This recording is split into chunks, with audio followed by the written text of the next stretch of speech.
عاجزی کا راستہ۔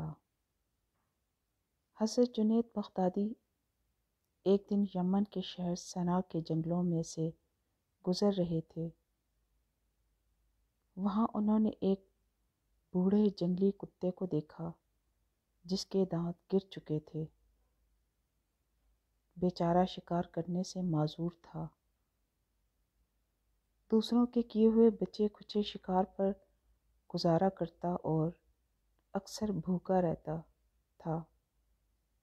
حضرت جنید بغدادی نے اسے دیکھا تو آپ کو اس پر بڑا ترس آیا اور جو کھانا ساتھ تھا آدھا اس کو کھلا دیا۔ اس کی نیکی کے ساتھ ساتھ آپ روتے جاتے تھے اور فرماتے جاتے تھے، اس وقت تو میں بظاہر اس کتے سے بہتر ہوں، لیکن کسے معلوم ہے کہ کل میرا درجہ کیا ہوگا۔ اگر میں با ایمان رہا تو خدا کی عنایت اور رحم کا مستحق قرار پاؤں گا، بصورت دیگر یہ کتا مجھ سے بہتر حالت میں ہوگا،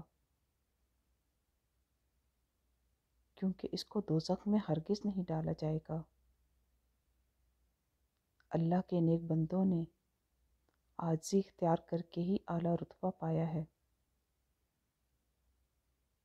حاصل کلام: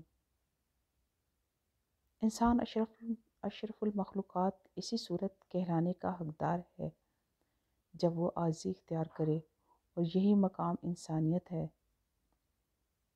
عاقبت اسی کی بخیر ہوگی جو آخری سانس تک عاجزی کے ساتھ راہ راست پر چلتا رہے۔